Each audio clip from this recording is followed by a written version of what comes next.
Selamat sore, teman RKN dimanapun Anda berada. Sore ini kita akan kembali lagi dalam acara diskusi akhir pekan Titik Temu. Merupakan program akhir pekan dari RKN Radio yang membahas isu-isu menjadi perhatian kita semua tentunya. Edisi kali ini RKN akan mengangkat topik ketika pemberantas korupsi menerima gratifikasi. Isu ini lumayan kontroversial, yaitu komisioner KPK yang disebut-sebut menerima tiket pada pagelaran MotoGP Mandalika. Nah, dulu kita tahu pegawai KPK, apalagi setingkat komisioner, bahwa tidak boleh berhubungan atau menerima sesuatu dari publik demi menjaga independensi dan marwah lembaga pemberantasan korupsi itu sendiri. Nah, sehingga yang menjadi pertanyaan ketika seorang komisioner dalam hal ini adalah Lili Pintauli Siregar menerima tiket, bahkan pernah bertemu dengan wali kota nonaktif Tanjung Balai M. Syahrial yang kemudian divonis 2 tahun karena korupsi. Untuk membahas hal ini, kali ini kita akan berbincang dengan narasumber kita. Yang pertama ada Bung Petrus Celestinus selaku praktisi hukum. Kemudian juga ada Dr. Sutarno Bintoro, pakar kebijakan anti korupsi. Dan kita masih menunggu abang kita Kurnia Ramadana, peneliti Indonesia Corruption Watch atau ICW sebentar lagi. Nah, kita akan ke Bung Bintoro ya. Oke, apa kabar? Baik, Mas Philip. Ya, kita ketahui bahwa Bung Bintoro memiliki pengalaman sebagai pegawai KPK. Nah, Bung Bintoro melihat fenomena gratifikasi di dalam KPK itu seperti apa? Ya, gini dulu, kita kalau melihat gratifikasi itu kan pemberian dalam arti luas, ya kan? Baik itu dalam bentuk uang, tiket, ya kan? Kemudian rabat, mungkin tiket perjalanan, hotel, penginapan, dan fasilitas lain. Nah, fasilitas lainnya itu kan luas, itu ya. Nah, sekarang kita harus melihat sebenarnya konteksnya. Kalau saya lihat pasal dari gratifikasi itu sendiri untuk melindungi pejabat-pejabat publik sebenarnya. Dalam konteks apa? Dalam hal khususnya menjaga dari konflik kepentingan. Sehingga ketika menjalankan tugasnya, mereka itu bisa ya terbebas lah dari itu. Karena apa? Di dalam pasal itu disebutkan ketika dia nggak bisa ya dalam kondisi susah untuk menolak gitu ya, kita berikan waktu kelonggaran itu 30 hari untuk kemudian melaporkan. Bukan pidana ketika melaporkan gitu. Nah, sebenarnya itu untuk menjaga mereka gitu. Jadi kemudian nggak jadi kemudian seperti orang yang alien gitu ya, mungkin jadi seperti alien, kemudian orang kita nggak bisa menerima itu bukan. Tapi maksudnya adalah ketika situasi tidak memungkinkan gitu ya, kita ini kan bermasyarakat juga. Nah, jadi kita ya kalau nggak bisa nolak secara halus, kita tolak halus nggak bisa, ya udahlah daripada ini, yang penting kita laporkan, itu aja. Jadi kalau sudah dilaporkan, ya udah selesai. Menurut saya gitu, yang penting kita nggak ada kepentingan ya. Akan jadi masalah ketika gini, satu, tidak dilaporkan. Yang kedua, baru dilaporkan ketika udah ketahuan orang atau rame-rame lah baru dilaporkan. Nah, ini kan niat baik ya, niat baik dari kita ini kan jadi nggak pas gitu ya. Apalagi sosok penyelenggara negara, apalagi kalau kita lebih dalam lagi menelisik seperti tema ini, katakanlah misalnya saya orang KPK, saya tahu dan paham betul peraturan gratifikasi itu, kemudian saya terima diam-diam nih, sudah sehari, nggak ada yang tahu. 2 hari, 20 hari, 25 hari, nggak ada yang tahu. Aman dong, gitu ya, kira-kira gitu kan, lumayan besar nih, bagus gitu kan. Nah, tiba-tiba ada rame tuh, ada teman atau itu Bintoro terima itu, baru saya laporkan. Nah, ini gimana? Nah, itu kan di dalam pasal nggak diatur ya, kan Bang Petrus ya, nggak diatur itu gitu. Nah, ini mungkin bisa jadi ke depan kalau ada revisi ini kan menarik juga sih dari perspektif ini. Ternyata bisa juga nih kejadian seperti itu kan. Gitu. Oke, Bung Bintoro, seketat apakah dalam KPK dalam penyelenggaraan atau setiap tugas. Bahkan saya pernah mendengar bahwa bahkan ketika ada tamu atau klien yang memang menawarkan minum tidak diperbolehkan atau seperti apa? Ya, saya itu dulu pernah dianggap sombong.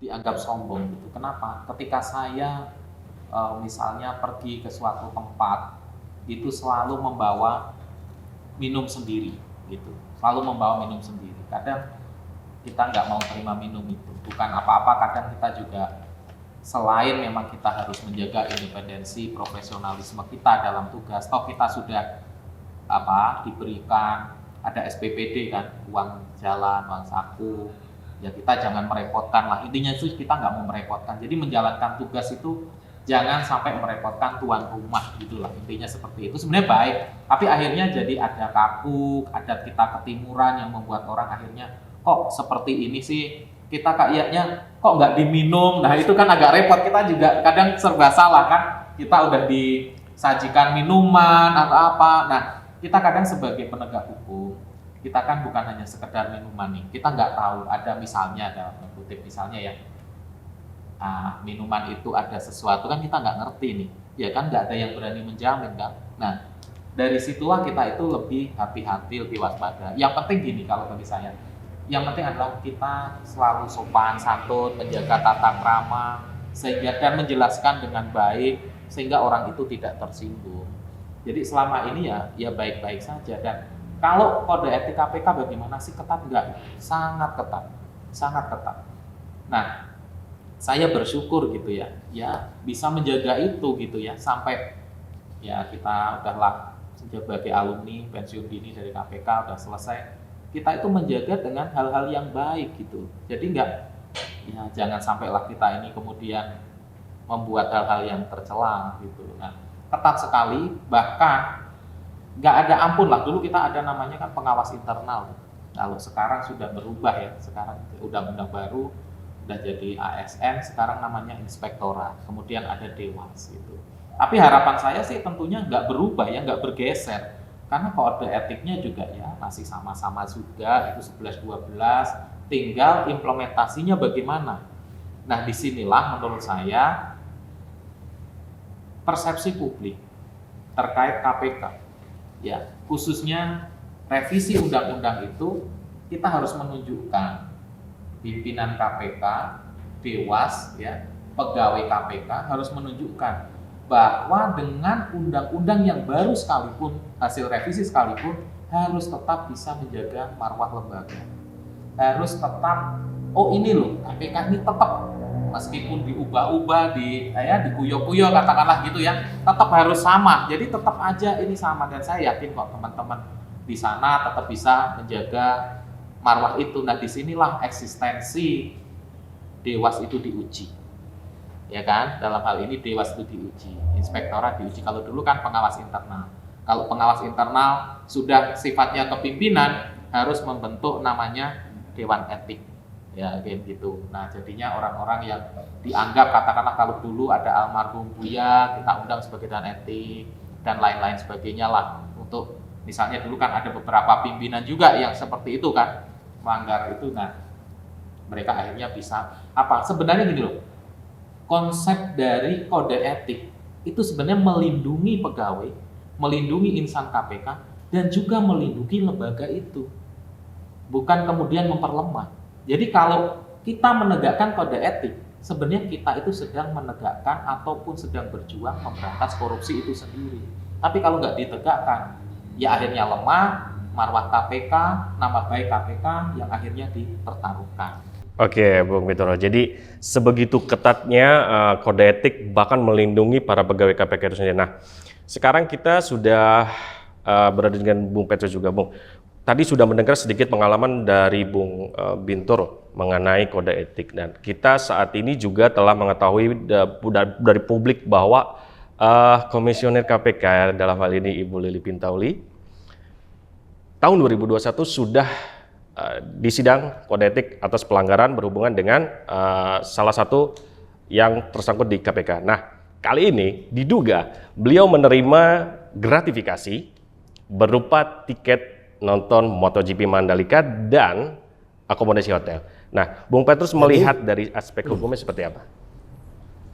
dikatakan bahwa Lili Pintauli ini kemudian diduga terlibat menerima gratifikasi ketika dia nonton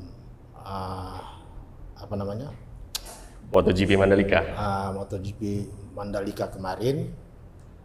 Ini kan mengingatkan kita kepada peristiwa setahun yang lalu di mana Dewan Pengawas KPK dalam persidangannya telah menjatuhkan vonis bahwa Lili Pintauli terbukti melakukan pelanggaran kode etik dan pedoman perilaku komisioner KPK. Di situ Lili Pintauli dinyatakan terbukti melakukan tindakan mendagangkan pengaruh, ya, karena dia sempat mengurusi persoalan adiknya di Medan sana, persoalan gaji yang sebetulnya tidak ada hubungan dengan tugas dan kewajiban Lili Pintauli sebagai komisioner KPK, tapi dia masih menyambi urusan kepentingan adiknya yang bukan menjadi wewenang KPK. Yang kedua, Lili Pintauli juga dinyatakan terbukti melakukan hubungan langsung dengan orang yang sedang tersangkut proses penyelidikan dan penyidikan di KPK, yang dia tahu bahwa orang itu sebelumnya sudah pernah melakukan kontak dengan Lili Pintauli, yaitu Pak Sahrial. Jadi dengan sanksi yang diberikan oleh Dewan Pengawas KPK, ya, dia direkomendasikan untuk dipotong gaji pokoknya sebanyak 40%, tetapi kualifikasi pelanggarannya dinyatakan berat. Sebetulnya ini tidak balance jika kita bandingkan dengan sanksi yang diberikan kepada Robin Patuju. Robin Patuju itu kan seorang anak buah di bawah, ya, dia penyidik yang tindakannya juga sama, ya, mendagangkan pengaruh, kemudian melakukan pertemuan dengan orang yang sedang berperkara, tetapi Robin Patuju dipecat. Kenapa terhadap Lili Pintauli Dewas dalam putusan sidangnya tidak merekomendasikan supaya Lili ini dipecat? Padahal daya rusak yang ditimbulkan akibat perilaku Lili Pintauli ini jauh lebih dahsyat ketimbang apa yang dilakukan oleh Robin Patuju. Lili Pintauli ada di pucuk pimpinan. Dia sebagai salah satu wakil ketua KPK. Tetapi Lili Pintauli secara berani, ya, melakukan komunikasi berkali-kali dengan orang-orang yang sedang berperkara, bahkan merekomendasikan kepada orang-orang atau Pak Sahrial sebagai orang yang sedang diperiksa yang kemudian ditetapkan sebagai tersangka untuk menghubungi seseorang menjadi pengacaranya. Dan itu semua fakta itu diungkap dan diakui, ya. Tetapi kenapa lagi-lagi sekarang Lili lagi yang muncul diduga menerima gratifikasi? Jadi sebetulnya dengan muncul kasus yang sekarang ini, Dewas tidak boleh lagi bersikap lunak seperti halnya apa yang terjadi pada bulan Agustus kemarin, di mana sanksinya sangat lunak dan itu betul-betul menghina akal sehat publik dan juga menghina rasa keadilan publik. Ya, publik sangat mengharapkan pimpinan KPK itu betul-betul bersih.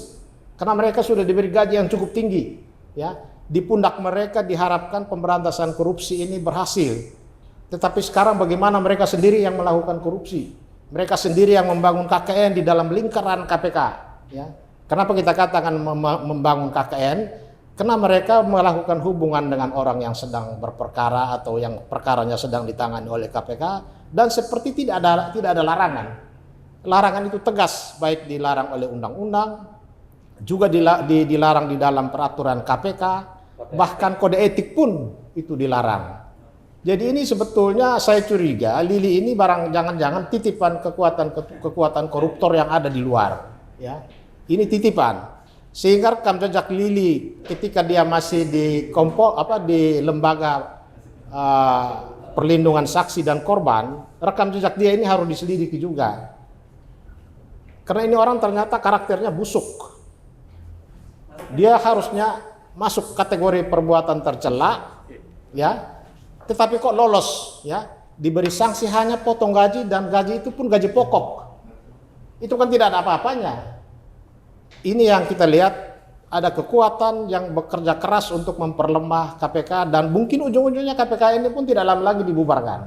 Karena membiarkan Lili tetap bercokol di sana dengan daya rusak yang begitu tinggi, tidak ada penindakan yang sampai sekarang seperti kasusnya yang disebut-sebut dia terima gratifikasi, tapi masih diberi kepercayaan untuk jadi perwakilan KPK di dalam pertemuan internasional di Bali. Itu kan sebetulnya muka kita mau taruh di mana. Oke, Bung Petrus. Terima kasih. Oke, kali ini kita akan, tadi sedikit kami sudah berbincang mengenai gratifikasi di dalam tubuh KPK. Oke. Nah, isu yang saat ini sedang berembus adalah Komisioner KPK dalam ini Ibu Lili Pintauli. Oke. Nah, dengan sudah terbukti pada tahun lalu beliau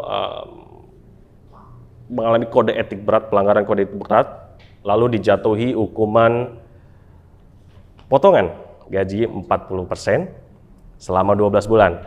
Lalu kemudian tahun ini beliau diduga menerima gratifikasi tiket nonton GP Mandalika. Nah, apakah ini dampak langsung dari revisi Undang-Undang KPK itu sendiri? Silakan. Iya, sebenarnya ada dua persoalan utama yang mengakibatkan keterpurukan KPK hari ini. Dan itu bisa kita refleksikan dari tahun 2019 yang lalu. Ada pergolakan yang cukup masif dan ada pergeseran yang luar biasa soal politik hukum pemberantasan korupsi di Indonesia. Satu di antaranya yang tadi disebut, revisi Undang-Undang 30 tahun 2002 menjadi 19 tahun 2019. Itu yang pertama. Kemudian yang kedua, ada pergantian komisioner KPK yang dimulai dari seleksi yang penuh dengan permasalahan. Jadi kalau kita kaitkan dengan kondisi hari ini, di mana kepercayaan masyarakat anjlok kepada KPK, indeks persepsi korupsi mandek, dan juga bagaimana perilaku integritas yang sangat menurun, bukan dilakukan oleh pegawai KPK, justru pucuk pimpinan tertinggi KPK, satu diantaranya Ibu Lili Pintauli Siregar. Jadi kalau kita kaitkan dengan revisi Undang-Undang KPK dengan kondisi hari ini, jelas sekali sangat berpengaruh. Satu di antaranya adalah independensi KPK. Persoalan independensi KPK itu menjadi hal yang sangat krusial dan itu dituangkan dalam kesepakatan internasional namanya Konvensi PBB melawan korupsi. Indonesia adalah satu di antara ratusan negara.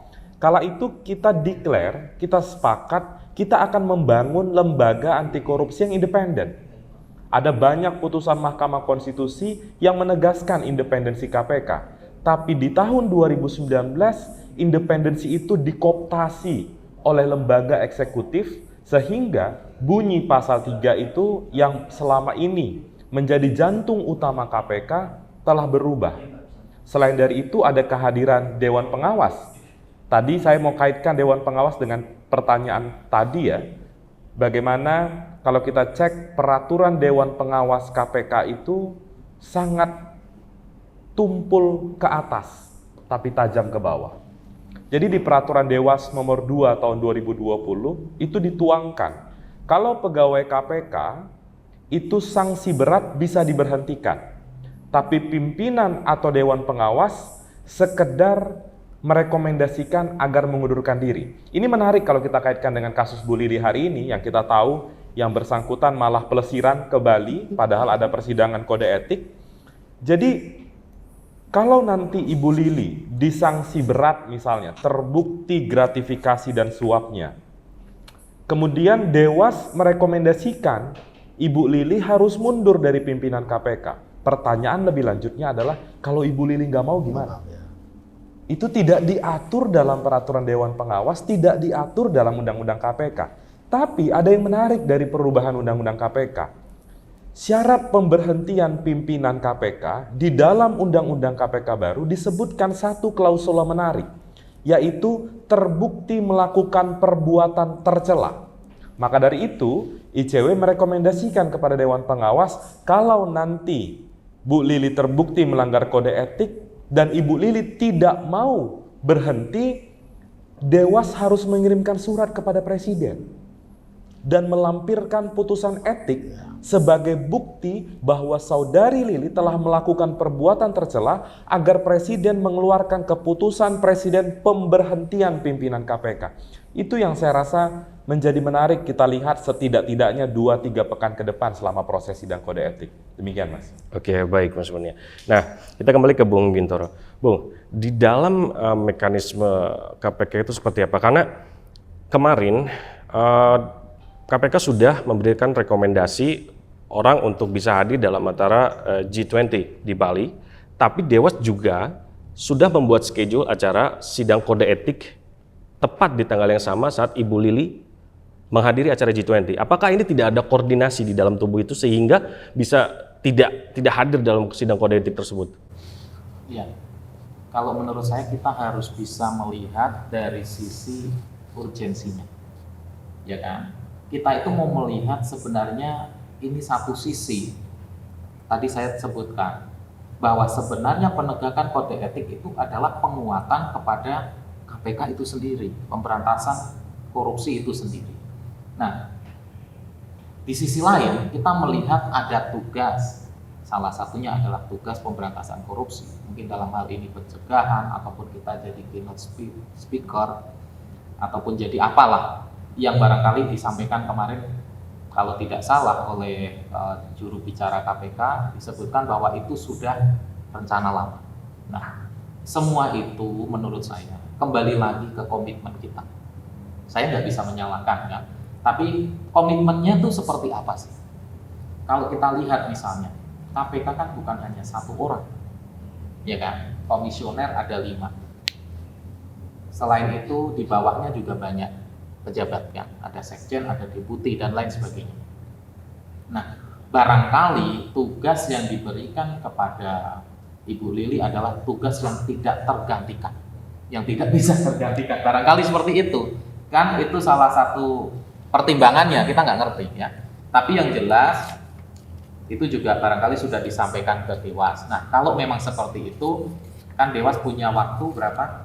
60 hari. 60 hari berarti 2 bulan, ya kan? Kalau menurut saya ini harus segera cepatlah diputus karena tidak baik ya bagi KPK sendiri sebagai lembaga pemberantasan korupsi. Di situ harus menunggu 60 hari, itu akan terlalu lama. Kasihan nih lembaga, terseok-seok lah. Nah, bagaimana kemudian persepsi publik itu, gitu ya, itu harus dijawab oleh Dewas. Nah, sekarang eksistensi Dewas inilah yang dipertaruhkan. Tapi saya gini ya, masih berpikiran positif. Saya tahu betul lah bapak-bapak saya yang ada di situ, gitu ya. Beliau akan secara profesional, itu harapannya ya. Harapannya secara profesional bisa menegakkan kode etik ini. Karena kalau saya ini gini kok, mikirnya sederhana. Kalau kita ini nggak bisa memberikan yang terbaik buat KPK gitu ya. Ya jangan sampai kita itu berbuat yang tercela sehingga membebani lembaga ini gitu. Nah, kalau tadi menarik disampaikan oleh Mas Kurnia, peraturan Dewas, mengapa sih kok beda nih? Kayak tajam banget gitu bawah gitu ya, ke atas tuh seperti ini. Kalau menurut saya, kalau dari perspektif saya, barangkali kita berpikiran positif. Untuk seukuran pimpinan lembaga, apalagi sekelas KPK, itu beliau ini kan ya udah tingkat paripurna, ya kan? Jadi dianggapnya integritasnya pasti di atas rata-rata, bahkan lebih tinggi daripada saya yang pegawai biasa gitu kan. Ya udah di atas. Jadi sebenarnya nggak usah sampai dipotong ataupun nggak usah sampai disidangkan, udah mundur aja. Karena beliau itu kan udah di tingkat atas, jadi nggak perlu lagi lah dibuktikan gitu, tuh nggak perlu lah. Kan cukup ini kalau bayangan saya ya. Dulu kan sempat kita ada namanya P, dipanggil aja si X gitu ya, dipanggil. Ini ada laporan, buktinya kayak gini, ya kan? Ini kamu bener nggak? Kan keluarga ya di dalam. Gimana? Akhirnya apa? Singkat cerita, ya tanpa sidang, tanpa ini mundur. Gitu. Ini pegawai loh. Mundur loh. Nah, bagaimana sekarang dia? Ya baik, berkarya di luar baik, gitu kan. Nah, itu baru setingkat pegawai. Kalau setingkat pimpinan, ya lebih dari itu barangkali ya. Kemudian Perdewas itu nomor 2 tahun 2020 karena kebetulan waktu itu Perdewas itu diundangkan, di situ saya kemudian kan nggak di KPK lagi. Tapi menurut hemat saya disinilah barangkali ya niat-niat positif itu, karena dianggap orang-orang ini kan udah memberikan keteladanan lah, contoh gitu ya, nggak kemudian dibikin ini. Ingat loh, korupsi itu kan extraordinary crime. Orang-orangnya juga orang-orang yang luar biasa. Dianggap orang itu dulu istilahnya setengah malaikat, ya kan? Nah, kalau setengah malaikat udahlah malu lah. Kalau kayak gitu udahlah, nggak harus sampai berkali-kali gitu kan, nggak harus sampai di orang yang mundur-mundur, nggak usah lah, nggak perlu kalau kayak gitu. Kalau saya sih percaya orang-orang di dalam gitu ya, semoga ini kan kalau kita dekat dengan orang-orang baik, di situ juga akan virus-virus anti korupsi juga nyebar. Nah, disitulah menurut saya harus memberikan teladan lah. Siapapun, nggak hanya pimpinan, tapi pegawai juga harus memberikan teladan. Kan kita kalau dulu kita egaliter, kalau sekarang nggak tahu juga. Kalau dulu saya egaliter, kita sama pimpinan sambil makan kayak gini nih bareng-bareng. Nah, semoga ini sih masih ya terjadi di KPK, karena saya udah 2 tahun lebih meninggalkan KPK gitu. Oke, kita kembali ke Bung Petrus nih. Jika masalah yang dialami KPK sudah sedemikian genting menurut masyarakat, bagaimana komisioner yang dalam hal ini diduga menerima gratifikasi, apa yang harus dilakukan oleh pimpinan KPK kita saat ini? Ya, jadi kalau menurut saya persoalan Lili ini kan sebetulnya persoalan yang sudah matang ya. Karena salah satu bukti yang paling kuat itu keputusan Dewas ketika mengadili Lili Pintauli dalam tuduhan pelanggaran etika dan pedoman perilaku. Jadi mestinya sekarang muncul lagi dugaan dia menerima gratifikasi, maka masalahnya mestinya jangan menunggu dia mengundurkan diri. Tetapi pimpinan KPK dan atau presiden harus mengambil langkah-langkah tegas. Pertama, memberhentikan Lili Pintauli dari jabatannya atau sebagai anggota pimpinan KPK.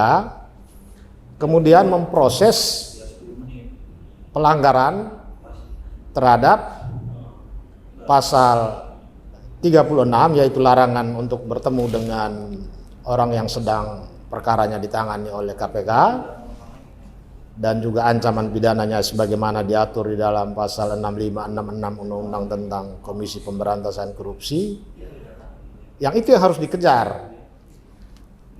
Kalau KPK karena sesama pimpinan di sana merasa ya mungkin ada secara psikologis tidak enak, ya mestinya pimpinan Polri atau Kejaksaan memproses ini, ya.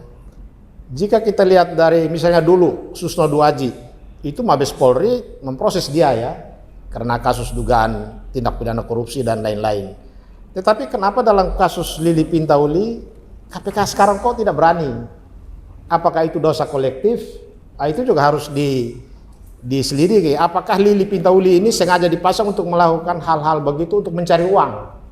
Ini juga harus karena ini membuat KPK rusak itu dari perbuatan Lili. Udah perbuatannya nyata ditemukan oleh Dewan Pengawas, tetapi hanya diberi sanksi administratif berupa potong gaji. Nah, hal yang sama terjadi, sanksinya jauh lebih dahsyat, diberikan kepada seorang Robin Patuju. Itu yang kita lihat ada diskriminasi di sini, ya.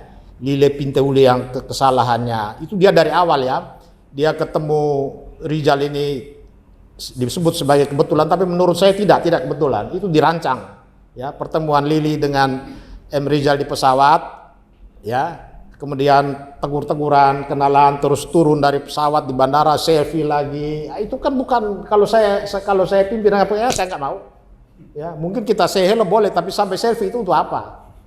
Jadi ini sudah dirancang, dicari-cari untuk hubungan lebih lanjut ya, dan ini bukan uang kecil kalau itu terjadi ya. Jadi tidak ada alasan untuk mempertahankan Lili Pintauli sampai dia harus mengundurkan diri. Dan kalaupun dia mengundurkan diri pun proses dia, ya, proses pidananya jalan dan dia harus diberhentikan karena kesalahan masa lalu berdasarkan putusan Dewan Pengawas KPK, dan kalau terbukti dia terima gratifikasi dalam kasus yang terbaru ini, dia diberhentikan. Tapi jangan dia diberhentikan karena dia mengundurkan diri, tetapi karena dosa-dosanya itu. Itu langkah yang paling bagus, dan itu sekaligus memperbaiki citra KPK yang sekarang ini di mata masyarakat itu sudah merosot jauh. Kita juga tadinya berharap dengan revisi Undang-Undang KPK ini, KPK akan jauh lebih dikdaya. Ternyata dari waktu ke waktu apa yang diucapkan oleh Firly ternyata juga tidak dilakukan. Dalam kasus bansos misalnya, dia berjanji ya akan mengenakan pasal ancaman hukuman mati, tapi dalam perjalanan dibelokkan ke gratifikasi. Padahal kasus bansos itu kan dirancang ya, saya dapat berapa, kamu dapat berapa, ini anggarannya kita atur. Jadi sebetulnya bukan gratifikasinya, tapi kebijakan bagaimana uang negara ini dikorupsi, tetapi diperkecil menjadi. Jadi ini pelemahan KPK secara sistematis dilakukan oleh pimpinan KPK sendiri. Saya kira itu. Oke, baik. Pelemahan KPK secara sistematis. Kita ke Bung Kurnia. Bagaimana ICW melihat pelemahan KPK secara sistematis? Apakah ini sudah terbukti? Iya, terbuktinya sudah sangat banyak dan sangat mudah untuk dilihat oleh masyarakat. Bahkan ya, ini merupakan fenomena yang belum pernah ada sejak KPK itu dibentuk. Apa itu? Ketika kepercayaan masyarakat atau masyarakat lebih percaya kepada Polri ketimbang KPK.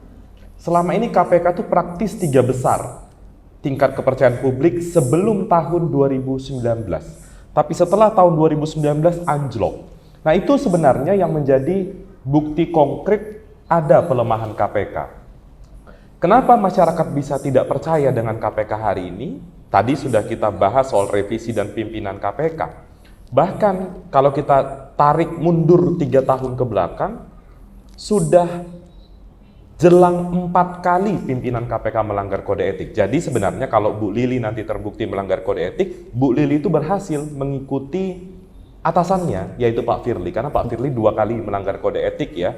Sanksinya juga sama, sanksinya kalau Pak Firly itu kalau saya tidak salah teguran tertulis, kalau Bu Lili pemotongan gaji. Kalau pemotongan gaji dilihat sangat besar sekali, 40% itu masyarakat lihat. Tapi kalau kita detailkan lagi, itu praktis hanya 2-3 juta rupiah dipotong dari 100 juta rupiah. Dan sebenarnya kalau kita lihat timelinenya, ini kan kejadian dugaan penerimaan tiket perhelatan MotoGP dan lain sebagainya itu kan terjadi setelah putusan etik pertama. Itu menandakan apa? Menandakan sanksi Dewan Pengawas tidak memberikan efek jera terhadap saudari Lili. Dan beberapa waktu yang lalu kita sempat mendengar kabar Lili Pintauli mengundurkan diri sebelum persidangan Dewan Pengawas. Tentu saat itu kami ingatkan, apakah ini inisiatif dari Lili Pintauli atau tawaran dari Dewan Pengawas? Daripada disidangkan, silahkan mengundurkan diri. Tentu kalau itu ditawarkan, jelas anggota Dewan Pengawas telah melanggar kode etik juga, karena tidak profesional kerjanya. Dan saya sepakat tadi dengan Pak Petrus ya, ini kan ada nuansa tindak pidana, bukan hanya melanggar kode etik. Dan inilah sebenarnya pola yang sering dilakukan oleh saudari Lili. Misalnya yang pertama, ketika komunikasi dengan Pak Syahrial, Wali Kota Tanjung Balai, itu kan diatur, tadi Pak Petrus sempat sampaikan, pasal 36. Dan itu ada persinggungan pidananya juga. Sayangnya, ketika kami laporkan ke Bareskrim saat itu, agar kepolisian mengusut pertemuan itu sebagai satu tindak pidana, apa kata Kabar Eskrim? Kabar Eskrim mengatakan itu sudah diproses oleh Dewan Pengawas. Jadi aparat penegak hukum kita juga tidak memahami regulasi itu seperti apa, sekelas Jenderal Bintang 3 Kabar Eskrim. Jangan seret-seret kepolisian soal KPK. Padahal tindakan itu diperlukan. Dan tadi untuk menjawab pertanyaan Pak Petrus tadi, apakah ini akan diusut oleh kepolisian? Saya tidak yakin itu akan diusut. Karena sudah ada best practice-nya di tahun 2021 yang lalu. Dan menjadi hal yang penting juga saya rasa untuk mendorong agar Kedeputian Penindakan KPK juga mengusut hal ini. Meskipun kita tidak yakin juga mereka berani atau mau untuk mengusut itu. Karena yang penting saya rasa, kalau kita cek di peraturan Dewan Pengawas itu disampaikan, kalau Dewan Pengawas menyatakan perbuatan ini layak disidangkan, berarti Dewan Pengawas sudah memiliki cukup bukti kebenaran ada penerimaan tiket perhelatan MotoGP. Pertanyaannya, kenapa Dewan Pengawas bisa lebih dulu ketimbang Kedeputian Penindakan KPK yang alatnya lebih canggih daripada Dewan Pengawas, yang SDM-nya lebih mumpuni daripada Dewan Pengawas, karena biasa melakukan penyelidikan, penyidikan, dan lain sebagainya. Jadi itu yang saya rasa harus kita kawal ke depan, sembari juga kita memitigasi di tahun 2023 nanti, itu ada pergantian pimpinan KPK. Dan tentu kami tidak berharap 5 komisioner ini maju lagi jadi pimpinan KPK. Karena kondisinya pasti akan sama seperti saat ini. Oke, 4 lah, Pak Alex sudah tidak bisa lagi. Saya nggak tahu Pak Gufron itu sudah cukup umur atau belum. Nanti, karena kan sudah dinaikkan jadi umur 50 tahun. Berbahaya bagi saya pribadi kalau orang-orang seperti Firly Bahuri dan Lili Pintauli itu terpilih lagi. Karena saya tidak membayangkan kesulitan teman-teman yang masih bekerja di KPK melakukan kerja-kerja pencegahan, berkunjung ke daerah, teriak-teriak soal integritas, masyarakat akan bertanya, Anda teriak berintegritas, pimpinan Anda sendiri tidak berintegritas, pimpinan Anda main perkara dan lain sebagainya. Jadi fenomena itu yang sangat terlihat dan terasa oleh masyarakat, setidaknya selama Pak Firly memimpin KPK. Demikian, Mas. Oke, jadi jika komisioner tidak bisa dipercaya, kedeputian tidak bisa dipercaya, dan Dewas pun tidak bisa dipercaya, kita harus percaya siapa nih, Bung Bintoro? Menindaklanjuti pertanyaan yang tadi. Jadi publik harus percaya siapa nih di dalam KPK? Publik ya, kalau dalam hal ini mau tidak mau harus percaya Dewas. Mau tidak mau. Kan yang mengeksekusi Dewas. Kita nggak mau percaya siapa lagi kalau nggak Dewas. Ya nggak, Bang Petrus? Ya. Mau tidak mau harapan masyarakat itu sekarang tertuju pada Dewas. Nah, sekarang tinggal Dewasnya bagaimana? Tadi saya sudah sampaikan, saya masih berkeyakinan positif lah bahwa bapak-bapak saya yang ada di situ itu akan memutus ya, memproses semuanya ini dengan baik lah secara profesional. Ya meskipun katakanlah gini ya, kita mungkin ada keraguan gitu ya, mungkin dari sisi yang sebelum-sebelumnya putusannya seperti itu. Nah, saya ini kalau melihat dari Perdewas dan seterusnya ya, kode etik KPK yang saat ini, kalau menurut saya kalau kurang pas, ya kita evaluasi, revisi, toh internal di dalam. Kalau menurut saya memang nggak pasnya kan gini, kita itu gaji, barangkali ini informasi yang menurut saya ada distorsi informasi ke Dewas. Kenapa? Kalau 40% ini nilainya itu sebenarnya besar sekali, khususnya bagi saya seorang pegawai. Karena apa? Gaji saya itu kan single salary. Jadi pegawai KPK itu gajinya cuma satu aja, satu sumber. Nggak kemudian macam tunjangan ini, tunjangan itu, enggak. Kita gede misalnya saya 30 juta misalnya, ya kan? Lah kalau saya kena 40%, habislah. Ada efek jerak, iya, bagi pegawai. Cuma maksud saya harus, nah ini typo atau salah ketik ini kan dulu kita nggak ngerti juga ya. Tapi maksud saya, coba deh, kita kan sudah ada jurisprudensinya, kejadiannya apa. Kita tengok lagi, ini kok nggak pas nih. Karena kalau ini gaji pokok ke pegawai memang bikin jerah 40% itu. Berat loh. Ya kan? Karena kita gajinya itu single salary aja kita ini. Tapi kalau untuk pimpinan KPK kan sekarang gaji pokok berapa? Kecil banget loh. Kalau 40% ya nggak ada efek jerahnya. Kecuali dari take home pay, gitu loh. Tapi gratifikasinya kan pasti besar itu. Nah, ya kita masih itu praduga kan, Bang. Nah, praduga semoga nggak terjadi lah. Tapi gini, ada yang perlu kita pahami itu gini. Ini kan ada dua entitas lah. yang dimana di situ ada negara, satu lembaga negara KPK, yang satu adalah badan usaha milik negara, ya kan? Yang mana kedua-duanya itu udah paham, udah fasih, udah ngelotok sama yang namanya gratifikasi itu. Nggak usah perlu diceramain, nggak perlu diajarin, mereka udah paham. Harus sudah paham. Karena kalau nggak paham, ya nggak mungkin itu jadi pegawai BUMN ataupun jadi pegawai KPK gitu loh.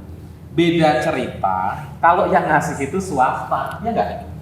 Iya kan? Itu beda cerita. Ini yang kalau itu benar, itu terjadi gitu kan, yang ngasih adalah BUMN, dalam hal ini Pertamina, Dimas. Jadi kalau tadi kita membahas KPK-nya terus, nah ini dari Bung Petrus, kira-kira dari pihak Pertaminanya tuh gimana ya soal pemberian gratifikasi tersebut? Pertama memang masyarakat ini kan menunggu suara dari Ahok ya sebagai presiden komisaris ya, sebagai presiden komisaris di Pertamina. Dia bertanggung jawab terhadap tindakan oknum pejabat Pertamina yang sekarang disebut atau diduga memberikan gratifikasi kepada Lili dan kawan-kawan. Jadi presiden komisaris Pertamina tidak boleh kelihatannya seperti mencuci tangan atau menunggu proses yang terjadi terhadap Lili Pintauli oleh Dewan Pengawas. Pertamina seharusnya juga melaporkan ini ke KPK supaya ini diproses, ada tindak pidana korupsi berupa gratifikasi, supaya kelihatan bahwa memang KPK Pertamina ini dalam hal ini komisaris menjalankan fungsinya secara maksimal ya. Jangan mereka hanya mengungkap adanya gratifikasi ya, kemudian mereka berdiam diri. Dia sangat berkepentingan untuk membersihkan tikus-tikus yang begitu banyak yang ada di Pertamina. Nah, caranya apa? Ya selain proses di internal, KPK juga harus didorong. Tapi sampai sekarang kan kita belum pernah dengar suara dari komisaris Pertamina menyuarakan supaya tidak hanya proses di Dewan Pengawas KPK, tetapi juga dilakukan penyelidikan terhadap dugaan gratifikasi itu sendiri. Nah, sekarang kita lihat Dewan Pengawas ini juga lamban, ya. Bahkan kemarin diproses untuk diperiksa Lili Pintauli, Lilinya tidak hadir, ya.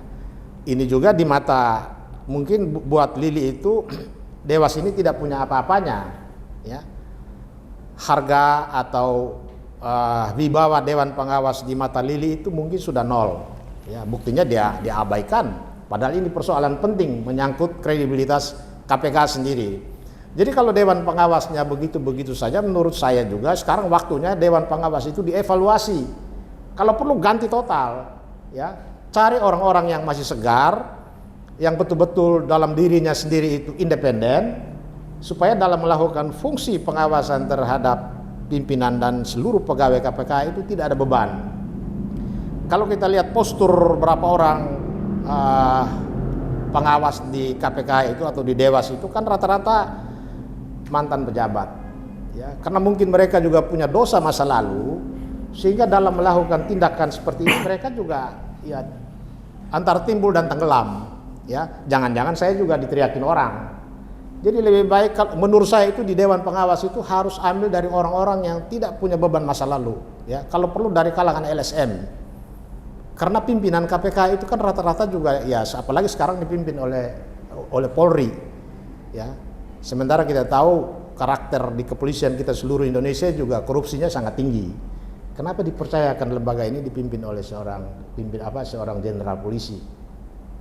Saya kira begitu. Oke, baik Bung Petrus. Nah, perombakan di dalam tubuh Dewas KPK. Nah, menurut Bung Kurnia, apakah itu diperlukan untuk saat ini? Iya, mungkin sebelum masuk ke sana ya, dari tadi kan diskusi kita atau mengerucut pada tindak pidana gratifikasi. Rasanya menarik juga untuk kita bahas misalnya, apakah ini sebagai bentuk gratifikasi atau tindak pidana suap? Ya. Karena kalau gratifikasi itu tidak ada meeting of mind-nya, tidak ada connecting pikiran untuk mencapai satu mufakat begitu. Tapi kalau tindak pidana suap, maka dari itu kita harus lihat apakah badan usaha milik negara tersebut memiliki perkara di KPK. Ya. Kalau ada perkaranya, apakah ada hubungannya? Apakah ada treatment yang berbeda ketika pimpinan KPK diduga telah menerima tiket dan lain sebagainya yang angkanya juga puluhan atau mungkin ratusan juta? Maka dari itu, ini menjadi momentum bagi Dewan Pengawas untuk memelototi perkara yang melibatkan BUMN tersebut. Apakah ini diusut secara clear? Dan juga selama proses persidangan, ICW mendorong agar saudari Lili Pintauli tidak dilibatkan dalam proses penanganan perkara. Jadi seandainya ada gelar perkara terkait dengan kasus BUMN tersebut, maka saudari Lili harus deklarasi konflik kepentingan. Karena yang bersangkutan juga sedang diproses etik di Dewan Pengawas. Dan juga kalau soal pergantian Dewan Pengawas, sebenarnya sudah tertuang jelas dalam Undang-Undang KPK baru. Poin yang penting dari pimpinan KPK atau Dewan Pengawas itu adalah berintegritas selain isu kompetensi dan lain sebagainya. Namun yang harus kita cermati bersama adalah kalau kita merujuk pada timeline 2019, bulan Maret tahun 2023, Istana harus sudah menunjuk panitia seleksi. Nah, ini yang menarik, karena panitia seleksi itulah wajah dari Presiden untuk menentukan KPK ke depan. Kalau lihat bagaimana wajah quote and quote panitia seleksi 2019 dengan tindakan kontroversi dan lain sebagainya, itu akan membuat KPK berada di titik nadir kembali. Jadi satu sisi tentu kita berharap pimpinan KPK adalah orang-orang yang berintegritas dengan proses seleksi yang independen, dan di tahun 2024 nanti ketika ada pergantian kepemimpinan nasional, karena satu permasalahan di KPK adalah Undang-Undang KPK baru yang jawabannya adalah Perpu mengembalikan Undang-Undang KPK seperti sedia kala. Apakah kita percaya Pak Jokowi akan mengeluarkan Perpu? Sudah berulang kali dia berkata tidak benar atau tidak sesuai dengan apa yang ia ucapkan, karena dia tidak kunjung menerbitkan Perpu. Maka dari itu 2023 dan 2024 menjadi tahun penting bagi nasib pemberantasan korupsi ke depan. Demikian, Mas. Ya, baik, Bung. Nah, Mas Bintoro atau Bung Bintoro, bagaimana Bung Bintoro melihat perubahan yang begitu signifikan dari mungkin zaman dulu KPK awal sampai saat ini? Ya, kalau saya melihat, kita melihat gini, sejarah pemberantasan korupsi dulu. Sejarah pemberantasan korupsi itu kita mulai dari tahun 57. Kalau dilihat dari dulu, tahun 57, selalu silih berganti lah lembaga-lembaga anti korupsi itu akhirnya bertumbangan juga. Nah, salah satu faktor yang menyebabkan lembaga anti korupsi ini tumbang, salah satunya adalah soal ketidakpercayaan publik. Nah, apakah KPK sekarang ini mengalami degradasi seperti itu? Barangkali bisa iya. Kenapa saya katakan iya? Dulu kita ada namanya rekan kita, ada namanya rekan lah kita, ada rekan kita yang dia melakukan tindak pidana, ya kan? Sebagai pegawai KPK dia memeras, gitu kan? Itu langsung waktu itu yang jemput adalah pimpinan, yang tangkap pimpinan, jemput langsung semua diproses hukum. Akhirnya apa? Pesan yang terkirim adalah hati-hati, kita tegas, kita tidak tolerir, zero toleran. Itu yang saya pakai sampai sekarang, zero toleran. Hanya kadang istri saya bilang, kamu itu kayak kanebo kering, kaku kan.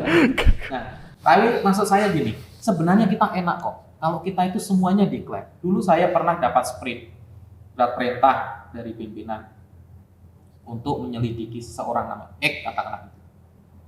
Si X ini ternyata adalah teman saya, gitu, teman saya.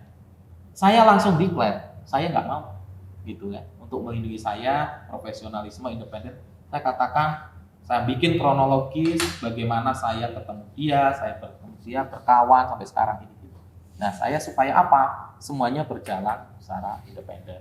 Dan saya yakin sih sekarang harusnya budaya seperti itu masih terjadi di KPK karena teman-teman kan masih di sana. Yang berganti kan sekarang cuma pimpinan kan, gitu loh. Teman-teman ini saya yakin memegang teguh lah hal seperti itu. Nah, pertanyaannya, apakah ada perubahan atau penurunan kepercayaan publik? Saya nggak mengatakan seperti itu, tapi survei mengatakan seperti itu. Nah, pertanyaan lagi, kita percaya survei enggak? Kalau kita nggak percaya survei, kalau 1-2 survei sih nggak masalah. Tapi ini beberapa survei, 10 lebih lembaga survei menyatakan KPK sudah mengalami penurunan secara kepercayaan, tingkat kepercayaan publik itu. Ya, kita sedih. Iya kan? Sebagai alumni lah, orang yang pernah di situ gitu, kita sedih lah dengan kondisi seperti ini.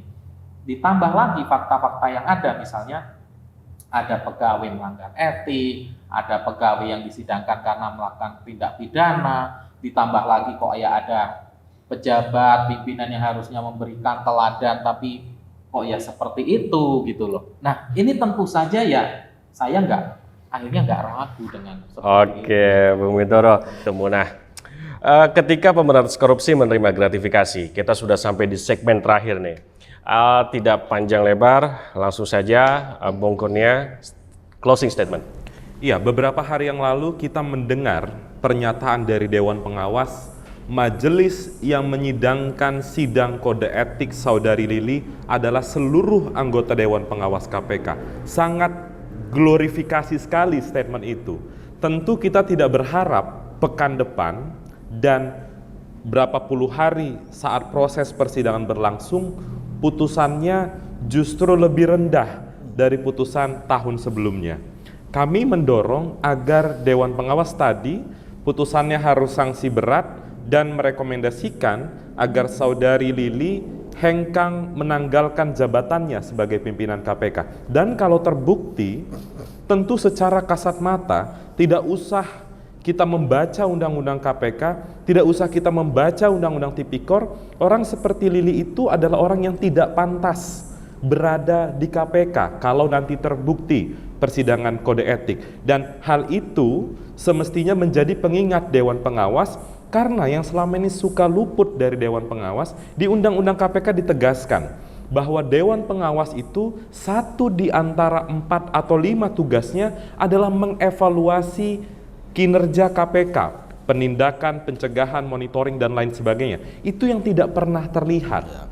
Maka dari itu, sisa 1 tahun 6 bulan mendatang, ini menjadi kesempatan bagi Dewan Pengawas untuk lebih ketat melihat kinerja dari KPK, karena masih sangat banyak permasalahannya. Kemarin soal isu penyingkiran paksa melalui tes wawasan kebangsaan, ada kegagalan mencari buronan Harun Masiku misalnya, sudah mendekati 1000 hari sebentar lagi, dan juga ada beberapa perkara, tadi Pak Petrus sempat singgung soal kasus Bansos, yang masih ada sebenarnya politisi-politisi yang sebenarnya bisa diusut oleh KPK. Ada kasus suap ekspor benih lobster, dan itu menjadi catatan sejarah bagi masyarakat bahwa KPK pada era Firly Bahuri dan KPK saat Pak Jokowi memimpin dan mengubah undang-undang KPK adalah KPK yang paling buruk sepanjang sejarah KPK dari tahun 2003 dibentuk sampai hari ini. Demikian, Mas.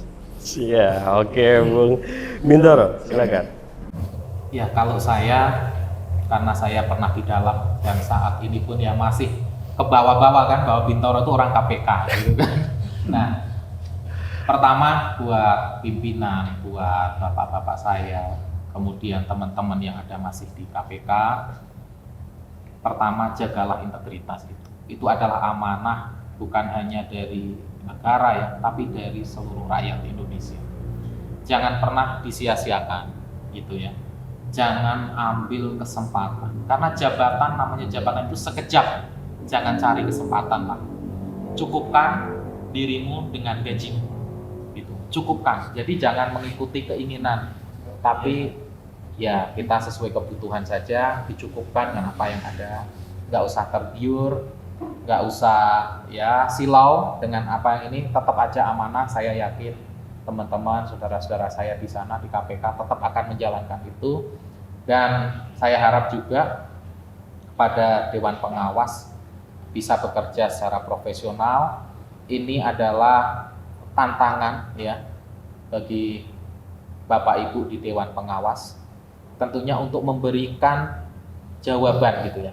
Keraguan publik itu tolong dijawab, karena kalau ini bagus ya, ya tentunya proporsional dengan bukti, alat bukti yang ada semuanya. Kita nggak bisa juga kan mengikuti desakan, kan nggak bisa. Tapi apa yang ada ya itulah harus sesuai dengan porsinya lah gitu. Jadi sehingga ada efek jerah dan akhirnya apa? KPK ini bisa kuat lagi dipercaya publik. Dan saya harap kejadian ini cukup terakhir lah terjadi di KPK. Sehingga kita kembali berbenah, semuanya dievaluasi. Kalau ya semuanya akan bekerja sesuai dengan tupoksinya masing-masing. Dewas bekerja sesuai tupoksinya, kediputian, pimpinan, semuanya berkolaborasi untuk memberantas korupsi. Kalau Pak Firly bilang demi anak bangsa, ya kan? Nah seperti itulah kita pemberantasan korupsi, kita demi anak bangsa, jangan sampai anak bangsa ini juga kecewa. Terima kasih. Oke, untuk Bung Petrus. Ya, saya melihat sejak keberadaan Dewas ini udah berapa tahun ya? 3 tahun ya. Dewas ini belum punya kontribusi yang memadai dalam rangka memperkuat posisi KPK. Buktinya dari survei yang disebutkan tadi melorot. Itu artinya salah satu sebab itu Dewas ini terlalu lemah. Ya, mengapa Dewas ini terlalu lemah? Saya lihat mereka kurang proaktif. Selama ini mereka hanya duduk manis di tempat menunggu informasi dari masyarakat. Tetapi dari kerjaan mereka sendiri, ya dari sikap aktif dari Dewan Pengawas mengawasi perilaku terutama pimpinan KPK hampir tidak ada. Ya buktinya Lili Pintauli yang masih dalam menjalani hukuman, tetapi ternyata bobol juga dia melakukan lagi yang disebut-sebut terima gratifikasi dari oknum pejabat Pertamina. Nah, jadi Dewas yang seharusnya membuat KPK semakin dikdaya, ternyata keberadaan Dewas ini tidak punya kontribusi apa-apa untuk membuat KPK ini menjadi jauh lebih baik.